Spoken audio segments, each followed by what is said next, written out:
పర్వాలేదు, యావత్ తెలంగాణ ప్రజలు మొత్తం కూడా చూస్తా ఉన్నారు.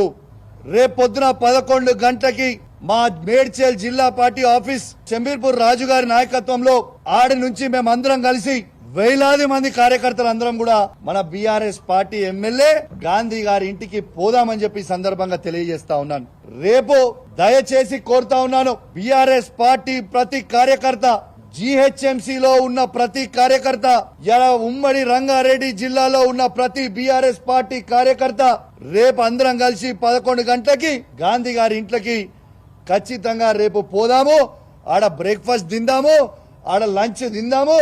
గాంధీ గారు కండువ కప్పుకున్న తర్వాత గాంధీ గారిని తీసుకొని తెలంగాణ భవన్ కి పోయి ప్రెస్ మీట్ పెట్టి అక్కడి నుంచి గాంధీ గారిని కేసీఆర్ గారి దగ్గరికి తీసుకొని పోదాం.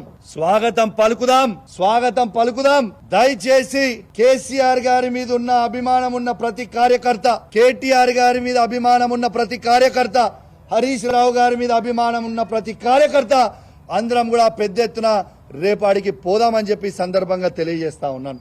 రేపు 11 గంటలకి ఖచ్చితంగా 11 o'clockకి మేము రేపు రాజు మన మేడ్చల్ పార్టీ ఆఫీస్ దగ్గర నుంచి స్టార్ట్ అవుతాం. ఆయన ఇల్లు అదే జిల్లా కిందికి వస్తుంది, ఆడికే పోదాం. ఆడి నుంచి అందరం కలిసి ఆ ఇంటికి పోయి స్వాగతం పలుకుదాం.